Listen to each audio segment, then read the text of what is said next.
Hello students, welcome to the new class meeting. Today we are going to discuss about the term that is magnetic effects of current. Here is magnetic field, magnet or current. It means we are going to check the relation between electricity and magnetism. ठीक है, देखो दोनों को हम लोग बहुत पहले से जानते थे, इलेक्ट्रिसिटी को भी और मैग्नेटिज्म को भी, बट हम लोग क्या समझते आए कि इन दोनों के बीच में कोई रिलेशन है ही नहीं. ठीक है, तो फिजिक्स में that particular branch is called as electromagnetism. We show या indicate the relation between electricity and magnetism. ठीक है, इन दोनों टर्म्स को हम लोग कम से कम कोई 2000 साल पहले से जानते थे बेटे, but we have no idea about the relation कि दोनों में कोई रिलेशन भी है.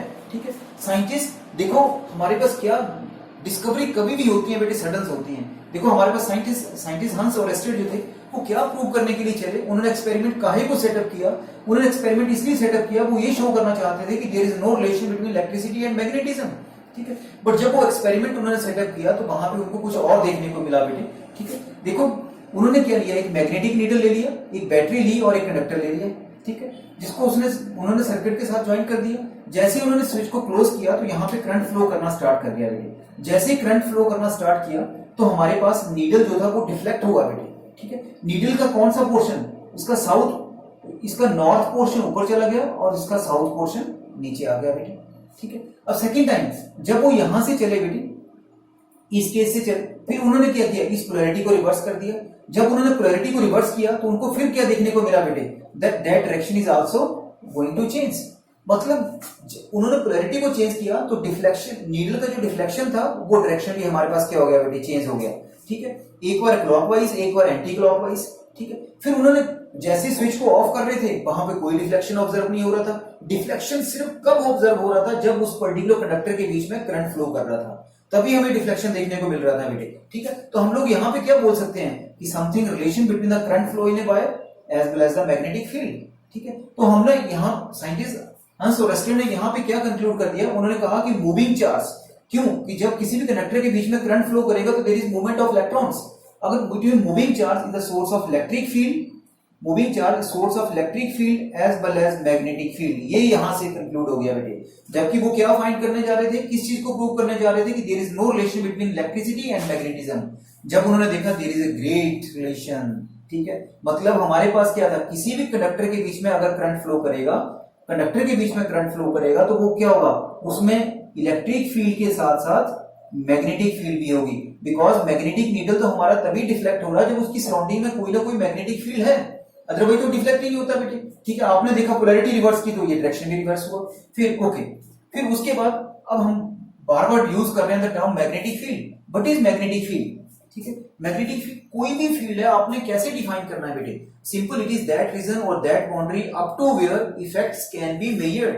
ठीक है, अगर मेरे पास magnetic effects can be measured that is magnetic field, electric effects can be measured that is electric field. ठीक है, badminton effects can be measured that is badminton field. ठीक है, तो मतलब फील्ड को डिफाइन करने का एक ही तरीका है.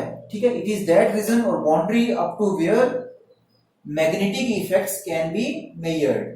ठीक है, मैग्नेटिक फील्ड हो गया, अगर electric effects can be measured that electric field हो गया. ठीक है, उसके बाद देखिए मैंने टर्म लिखा magnetic field induction. Magnetic field induction क्या होता है, that is strength of the magnetic field. इसको हम लोग मैग्नेटिक फील्ड इंटेंसिटी भी बोल सकते हैं बेटे, ये स्ट्रेंथ ऑफ मैग्नेटिक फील्ड. ठीक है, यहां पे हमारे पास ये कंक्लूड हुआ कि moving charge is the source of electric field as well as magnetic field. फिर हमने क्या किया यहाँ पे, अब हमने ये रिलेशन फाइंड आउट करने की कोशिश की कि इलेक्ट्रिक फील्ड और मैग्नेटिक फील्ड कैसे रिलेटेड है बेटे आपस में. हमने यहाँ पे छोटे छोटे आयरन के पीस फेंक दिए इस कार्डबोर्ड के ऊपर, एक वायर यहां से पास कर दिया हमने. ठीक है, और ये बैटरी ले लिया बेटे. ठीक है, जब हमारे पास स्विच ओपन था, switch is open, it means no current flow in the wire. ठीक है, यहाँ पे हमें कुछ भी देखने को नहीं मिला. तो जैसे हमने स्विच को क्लोज किया तो हमें क्या देखने को मिला बेटे, ये जो आयरन पीसेस रखे थे इन्होंने कैसी शेप ले ली बेटे, सर्कुलर. किस तरह से, इस तरह की शेप इन्होंने एक्वायर कर ली बेटे. ठीक है, मैग्नेटिक, तो हमारे पास मैग्नेटिक फील्ड की डायरेक्शन ये बेटे. तो हमें आपने ये देखा करंट स्टेट था तो मैग्नेटिक फील्ड सर्कुलर था, तो हमने यहां पे क्या ले लिया बेटे, that is right hand thumb rule. मतलब that is direction of current and that is direction of magnetic field. ठीक है, मतलब तो आप लोग देखो सर्कल और स्टेट के बीच में कितना एंगल है, दैट एंगल इज 90 डिग्री. तो हमने यहां पे कंक्लूड कर दिया कि electric field and magnetic field both are perpendicular to each other. ठीक है, अगर आपके पास क्या है, अपवर्ड तो दैट इज एंटी क्लॉकवाइज। अगर डाउनवर्ड मैग्नेटिक करंट डाउनवर्ड होता तो हमारे पास क्या होता है, दैट इज क्लॉकवाइज बेटे। तो यहां से देखो, अगर आपके पास करंट स्टेट है तो मैग्नेटिक फील्ड सर्कुलर होगा, अगर मैग्नेटिक फील्ड स्टेट है तो वहां पे करंट सर्कुलर होगा बेटे। तो आई होप मेरी ये बात आपको समझ आई होगी। देखो इलेक्ट्रोमैग्नेटिज्म मैंने क्या कहा, it is that particular branch of physics which tells us the relation between electricity and magnetism बेटे। और इसका इलेक्ट्रिसिटी और मैग्नेटिज्म के बीच में रिलेशन किसने फाइंड आउट किया था, हमारे पास साइंटिस्ट थे हंस और एस्टेड बेटे इन द ईयर ऑफ 1820। ठीक है, इन्होंने कहा कि moving charge the source of electric field as well as magnetic field बेटे। ठीक है, फिर उसके बाद आपने देखा कि इलेक्ट्रिक फील्ड और मैग्नेटिक फील्ड के बीच में रिलेशन कैसा है, that is both are perpendicular to each other. देखिए बेटे, नेक्स्ट हमारे पास motion of charge particle in a uniform magnetic field. ठीक है, अभी हम लोगों ने सीखा कि कोई भी चार्ज पार्टिकल अगर मोशन में है तो ये source of electric field as well as magnetic field बेटे। अब मैंने यहाँ पे मैग्नेटिक फील्ड कंसीडर कर लिया। अब मेरे पास that is direction of velocity. ठीक है, ये चार्ज पार्टिकल मेरे पास इस डायरेक्शन में मूव कर रहे हैं बेटे। ठीक है, अब पहले मैं वेलोसिटी की बात कर लेता हूं। यहाँ पे जो वेलोसिटी था इसको हम दो कंपोनेंट में रिजॉल्व कर सकते हैं बेटे। एक हमारे पास b cos थीटा बेस के साथ, और दूसरा हमारे पास कौन सा आ गया बेटे, that is b sin theta. ठीक है, अब आपको ये पता है जब चार्ज पार्टिकल मोशन में है, साइंटिस्ट हंस और एस्टेड ने हमें इस बात को वेरीफाई कर दिया है कि जब भी चार्ज पार्टिकल मोशन में होगा ये source of electric field as well as magnetic field बेटे। ठीक है, अब हमारे पास ये चार्ज पार्टिकल जो है यूनिफॉर्म मैग्नेटिक फील्ड के बीच में मूव कर रहा है बेटे। ठीक है, अब ये इट मींस ये भी मैग्नेटिक फील्ड प्रोड्यूस करेगा। अब इसके चार्ज पार्टिकल के मोशन के कारण भी मैग्नेटिक फील्ड होगा। हमने खुद भी मैग्नेटिक फील्ड अप्लाई कर रखा है। जब दो मैग्नेटिक फील्ड आपस में इंटरफियर करेंगे तो there is force of repulsion और फोर्स ऑफ अट्रैक्शन। ठीक है, अब इस फोर्स ऑफ रिपल्शन और अट्रैक्शन को मेजर करना किसने सिखाया हमें, और हमारे पास साइंटिस्ट फ्लेमिंग ने बेटे। ठीक है, according to left hand rule उन्होंने हमारे पास कैसे एक्सप्लेन किया, फ्लेमिंग लेफ्ट हैंड रूल हम किसको बोलते हैं बेटे, देखो इस रूल के अनुसार हमारे पास ये थ्री फिंगर्स आर देयर। ये तीनों की तीनों फिंगर आपस में कैसे हैं, mutually perpendicular to each other. इनमें से एक रिप्रेजेंट करता है मैग्नेटिक फील्ड एक्शन, एक रिप्रेजेंट करता है वेलोसिटी, और एक रिप्रेजेंट करता है हमारे पास फोर्स। एक रिप्रेजेंट करता है मैग्नेटिक फील्ड एक्शन। ये कोई फिक्स नहीं है कि यही मैग्नेटिक फील्ड एक्शन होगा, ये भी मैग्नेटिक फील्ड एक्शन हो सकता है, ये भी हो सकता है, ये फोर्स हो सकता है, ये फोर्स हो सकता है। कंडीशन सिर्फ एक है, all three are mutually perpendicular to each other बेटे। ठीक है, अब इस पिक्चर के अनुसार अगर मैं देखूं तो जो फिंगर डांस करेगी उसको देखते जाना आप लोग। ये देखिए, ये हमारे पास क्या है, मैग्नेटिक फील्ड एक्शन। ठीक है, इट मींस ये मेरे पास कौन सा कंपोनेंट आ गया, वेलोसिटी का परपेंडिकुलर कंपोनेंट बेटे, that is b sin theta. और थंब किसको रिप्रेजेंट कर रहा है, that is direction of force. ठीक है, तो यहां पे हमारे पास that is a force, that is a magnetic force experienced by the charge particle. अब ये मैग्नेटिक फोर्स किस किस चीज के ऊपर डिपेंड करता है, it depends upon the magnitude of charge, it depends upon the magnetic field action as well as depends upon the velocity component बेटे। जब आपने इन तीनों को कंबाइन कर दिया तो हमारे पास क्या बन गया, b q b sin theta. Proportionality sign को कांस्टेंट ऑफ प्रोपोर्शनलिटी हमने वन ले लिया। अब यहां पे देखो, अगर थीटा हमारे पास बेटे, थीटा 0 डिग्री है या 180 डिग्री है, दोनों में से कोई भी है, चाहे 0 है चाहे 180 डिग्री है, साइन 0 भी 0 होता है, साइन 180 भी 0 होता है, तो हमारे पास magnetic force experienced by the particle charge particle is equal to 0। ठीक है, ओके, अगर यहां पे हमारे पास ये थीटा कितना बेटे, दैट इज 90 डिग्री। अगर ये 90 डिग्री है तो हमारे पास what is the magnetic force is maximum, that is b q b। तो मतलब हमारे पास यहां बोलने का मतलब क्या हुआ, 0 डिग्री और 180 डिग्री के अलावा कोई भी एंगल होगा, ठीक है, दैट एक्सपीरियंसेस फोर्स। ठीक है, charge particle move except the angle of 0 degree and 180 degree in a uniform magnetic field that experiences force बेटे। That point is clear. और मैक्सिमम फोर्स को कब एक्सपीरियंस करेगा, जब हमारे पास क्या होगा, theta is equal to 90 degree. चलो अब लोग हम यहां से मैग्नेटिक फील्ड एक्शन के एसआई यूनिट्स देख लेते हैं बेटे। एसआई यूनिट्स इसके क्या बन जाएंगे बेटे, देखो F अपॉन क्यू बी। ठीक है, ये बन गया हमारे पास SI units for force, that is newton, that is coulomb and that is metre per second. तो मैं यहां से इसको ये भी बोल सकता हूं, Newton coulomb per second, interchange करके लिख सकता हूं इसको, और साथ में यहां बन गया मीटर। तो देखिए मेरे पास क्या बन गया, न्यूटन कूलम पर सेकंड, मेरे पास क्या बन गया बेटे, ampere and that is metre. It means complete, इसका नाम हमारे पास क्या हो गया बेटे, दैट इज टेस्ला। ठीक है, तो हमने क्या बोल दिया, SI units of magnetic field action is that is Tesla बेटे। अगर मैं इसके सीजीएस सिस्टम में देखता हूं, सीजीएस सिस्टम में इसकी यूनिट देखता हूं बेटे, तो फोर्स के लिए मेरे पास क्या बन गया, दैट इज डाइन। ठीक है, करंट के लिए मेरे पास क्या बन गया, दैट इज बायोट। ठीक है, और लेंथ के लिए क्या बन गया, दैट इज सेंटीमीटर। इसका कंप्लीट नेम बेटे हमारे पास that is complete name that is gauss. ठीक है, तो हमारे पास यहाँ पे ऐसा unit of magnetic field action is tesla and CGS unit is gauss. Now what is relation between tesla and gauss बेटे? अगर मैं बोलता हूँ 1 tesla means 1 newton upon 1 ampere into 1 metre. ठीक है, तो हमारे पास अब कितने डाइन के बराबर होता है ये? 10 रेज़ टू पावर 5 डाइन। ठीक है, यहां से कितने एम्पियर के बराबर होता है ये? सॉरी, कितने बायोट के बराबर होता है? That is 0.1 biot. 0.1 means 10 raise to power -1 biot. ठीक है, सेंटीमीटर कितने हो गए? 100 सेंटीमीटर। इसको कंप्लीट सॉल्व करते हैं तो हमारे पास क्या बन गया? That is 10 raise to power 4 dyne biot upon centimetre. तो ये कंप्लीट नेम क्या बन गया? दैट इज 10 और 4 गॉस। इट मींस हमने यहां से बोल सकते हैं 1 tesla is equal to 10 raise to power 4 gauss. ठीक है, ये रिलेशन आपके माइंड में होना चाहिए बेटे। ठीक है, उसके बाद हमारे पास बड़ी डायमेंशनल फॉर्मूला क्या बना इसका बेटे? देखिए F अपॉन क्यू बी। अब फोर्स का डायमेंशनल फॉर्मूला क्या बन गया हमारे पास? mlt-2 upon charge that is at and what is velocity? That is lt-1। अगर हम इस बात को कंप्लीट करते हैं तो हमारे पास क्या बन गया बेटे? देखिए m L0 that is t-2 a-1 that is dimensional formula of magnetic field action, that is relation between Tesla and Gauss। ऐसा यूनिट हमारे पास क्या हुआ? टेस्ला। सीजीएस यूनिट हमारे पास क्या हुआ? गॉस। और मेन चीज हमने यहां से क्या सीखा? If the charge particle move except the angle of 0 degree and 180 degree in a uniform magnetic field that experiences force. अगर 0 डिग्री और 180 डिग्री के साथ होगा does not experiences any force. Clear बेटे? हाँ, तो you can take the screenshot. देखिए बेटे नेक्स्ट हमारे पास that is the Biot Savart's law. ठीक है, वायर्ड-सेवर्ट्स लॉ हमें क्या सिखाता है बेटे?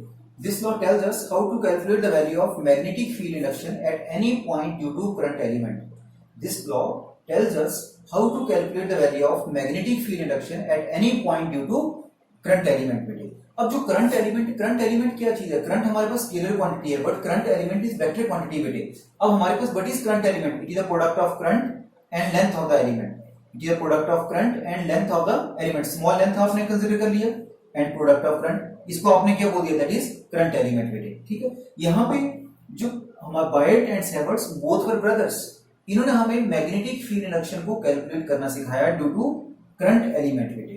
ठीक है, ये तो हमें क्लियर है कि किसी भी कंडक्टर के बीच में अगर करंट फ्लो करेगा तो that is source of electric field as well as magnetic field. ठीक है, electric field as well as magnetic field बेटे। ठीक है, तो उस चीज को इन्होंने हमें कैलकुलेट करना सिखाया। अब इन्होंने अकॉर्डिंग टू बायर्ड एंड सेवर्ट्स हमारे पास क्या क्या इन्होंने क्या क्या एजम्पशंस लिए? इन्होंने कहा मैग्नेटिक फील्ड, देखो अगर पूरा कंडक्टर होता है एक्स से लेके वाई तक तब तो मेरे पास complete value of magnetic field induction होता है बेटे। अब मैं सिर्फ इस स्मॉल पोर्शन के कारण ले रहा हूं तो मेरे पास क्या आएगा? Small value of magnetic field induction. ठीक है, इन्होंने कहा किस किस चीज के ऊपर डिपेंड करेगा? It depends upon the amount of current. जितना ज्यादा करंट फ्लो कर रहा होगा इसमें उतना ही ज्यादा चार्ज फ्लो कर रहा होगा, वहां पे rate of flow of charge उतना ज्यादा होगा तो वहां पे मैग्नेटिक फील्ड भी उतना ज्यादा होगा। Both are directly proportional to each other. Second factor it depends upon the length of the element. ठीक है, depends upon length of element. छोटा पोर्शन है तो कम चार्ज वहां पे होगा, अगर ज्यादा है तो वहां पे मूवमेंट ज्यादा होगी तो वहां पे मैग्नेटिक फील्ड भी ज्यादा होगा। इलेक्ट्रिक फील्ड और मैग्नेटिक फील्ड के बीच में एंगल 90 डिग्री है तो वहां पे परपेंडिकुलर को शो करने के लिए हमने कौन सा कंपोनेंट ले लिया? दैट इज sin थीटा बेटे। और फोर्थ फैक्टर हमने यहां पे ले लिया that is inversely proportional to r square बेटे। जब इन सभी को हमने कंबाइन कर दिया तो हमें क्या देखने को मिला? That is ideal sin theta upon r square. जब इस प्रोपोर्शनलिटी साइन को हमने यहां से रिमूव किया तो यहां पे use constant of proportionality mu0 upon 4 pi ideal sin theta upon r square. यहां पे mu0 है हमारे पास बेटे, but is mu0 that is magnetic permeability for free space. जैसे हमने इलेक्ट्रोस्टैटिक्स में टर्म पढ़ा था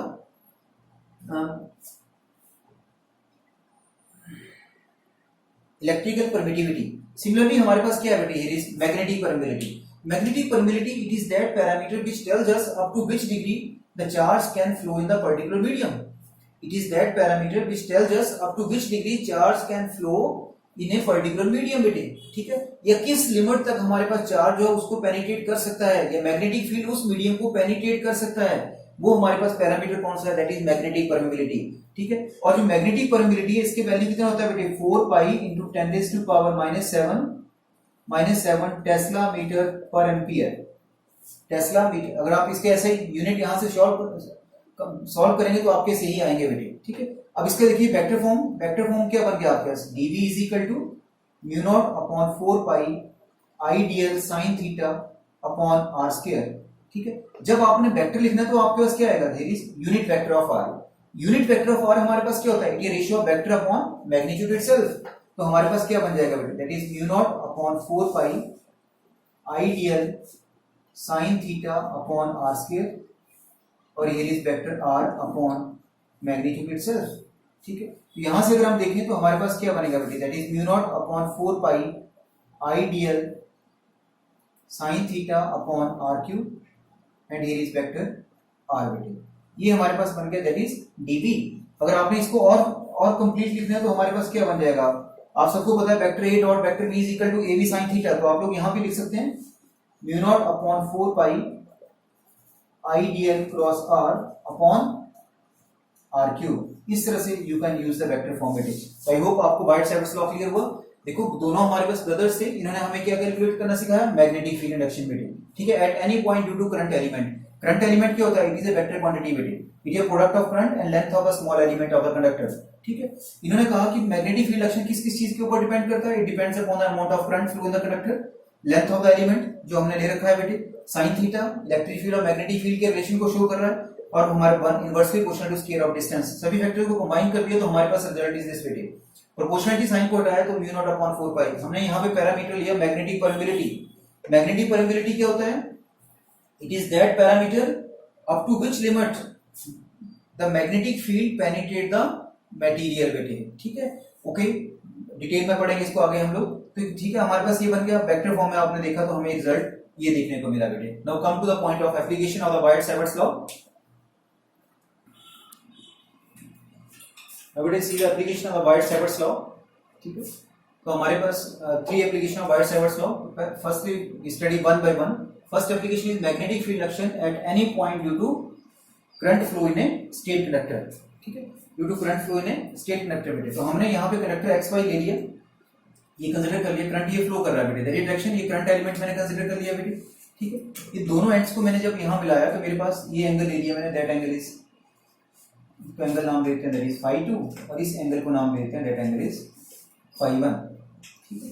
और इस एंगल को मैंने यहाँ पे कंसीडर कर दिया बेटे, ये जो एंगल था इस लाइन से लेके इस लाइन तक दैट एंगल इज φ।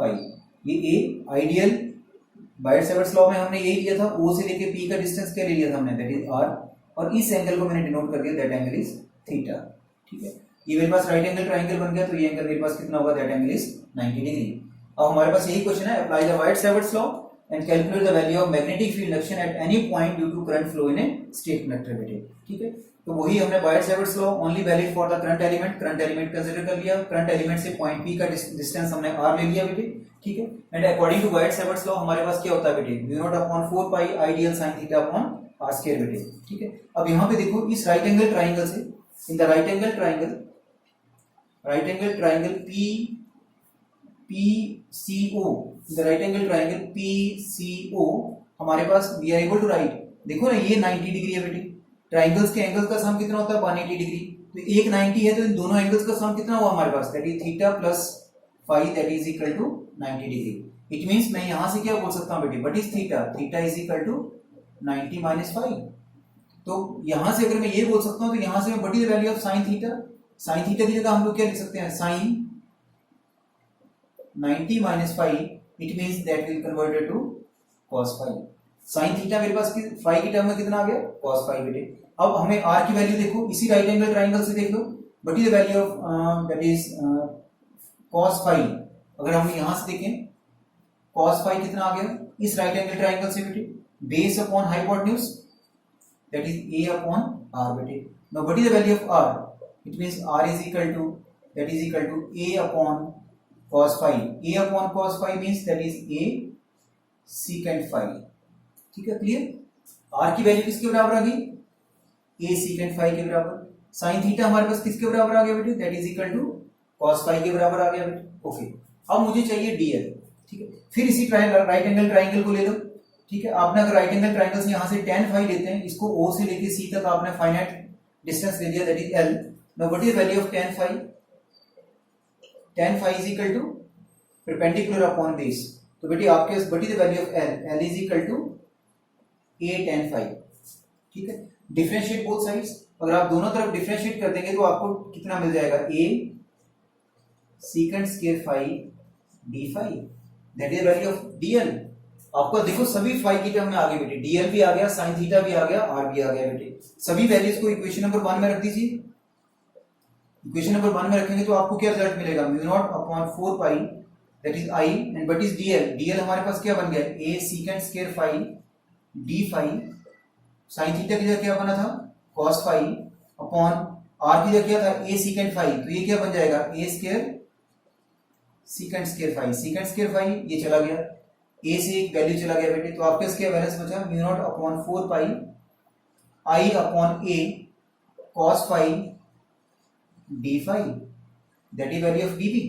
ठीक है, अब देखिए अब आपने कंप्लीट वैल्यू निकालना है. कंप्लीट वैल्यू के लिए क्या करना पड़ेगा, आपको इंटीग्रेट करना पड़ेगा. अब कंप्लीट कंडक्टर को देखिए x से लेके y तक बेटे. ठीक है, एक एंगल मेरे पास phi 2 है, एक एंगल मेरे पास phi 1 है. ठीक है, एक एंगल क्लॉकवाइज है, एक एंगल मेरे पास एंटी क्लॉकवाइज है. ठीक है, दोनों का डायरेक्शन रिवर्स है, दोनों का डायरेक्शन रिवर्स है. तो आपने यहाँ पे इनकी डायरेक्शन को रिवर्स करने के लिए आपने इस चीज को एक नेगेटिव ले लिया, एक पॉजिटिव ले लिया बेटे. तो यहां से हमारा यही रिजल्ट क्या बन गया बेटे, mu not upon 4 pi i upon a integration of cos phi d phi, cos phi d phi that is minus phi 1 to phi 2. ठीक है, अब आपने बड़ी इंटीग्रेशन ऑफ cos phi का इंटीग्रेशन क्या बन जाएगा बेटे, mu not upon 4 pi i upon a और यहां बन गया आपका that is sin phi minus phi 1 to phi 2. अब upper limit minus lower limit बेटे, तो हमारे पास what is b is equal to mu not upon 4 pi i upon a, यहां से हमारे पास क्या बन गया that is sin phi 2 minus of sin minus phi 1.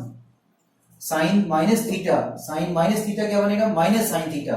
तो माइनस माइनस क्या बन जाएगा आपका दैट इज प्लस बेटे. तो आपके पास ये माइनस यहां से हट जाएगा. तो आपका रिजल्ट क्या बन गया, mu naught upon 4 pi i upon a sin phi 2 plus sin phi 1 बेटे. ठीक है, इस तरह से आप लोग यहां से इस वैल्यू को कैलकुलेट कर सकते हैं. अब देखिए इसके डिफरेंट केसेस.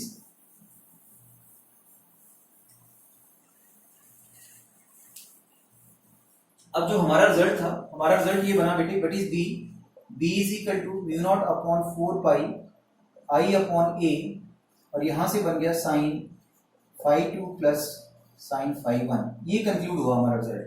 ठीक है, अब देखिए डिफरेंट केसेस, स्पेशल केसेस बेटे. केस नंबर 1, ठीक है, if length of conductor is infinite. ठीक है, if that is very very important बेटे, if length of conductor is infinite बेटे. अब देखो मैं सपोज आपको सिंपल वे में करवाता हूं. ये देखिए मेरे पास अगर कंडक्टर की लेंथ यही होती तो मेरे पास ये phi 2 था, ये मेरे पास phi 1 था. अब मैं इस लेंथ को और बढ़ा रहा हूं बेटे. जब मैंने लेंथ को और बढ़ाया तो आप लोग देखिए एंगल मेरे पास बढ़ रहा है. अगर लेंथ को और बढ़ाऊंगा तो मेरे पास ये एंगल और बढ़ेगा बेटे. If length of conductor is infinite तो phi 1 and phi 2 becomes 90 degree. Length of conductor will infinite, जैसे जैसे आपका कंडक्टर का साइज बढ़ता जाएगा हमारे पास angle will also increase. Angle बढ़ता जाएगा बेटे. देखो अगर पॉइंट यहाँ पे है तो एंगल यहाँ आ जाएगा, एंगल और बढ़ेगा, और ऊपर है तो आपका और इंक्रीज कर जाएगा बेटे. ठीक है, तो हमें क्या देखने को मिला, if length of conductor is infinite तो हमारे पास phi 1 equal to phi 2 is equal to 90 degree बेटे. तो हमारे पास व्हाट इज द रिजल्ट क्या बन जाएगा बेटे, देखो mu not upon 4 pi i upon a sin 90 1 plus 1 that is equal to 2.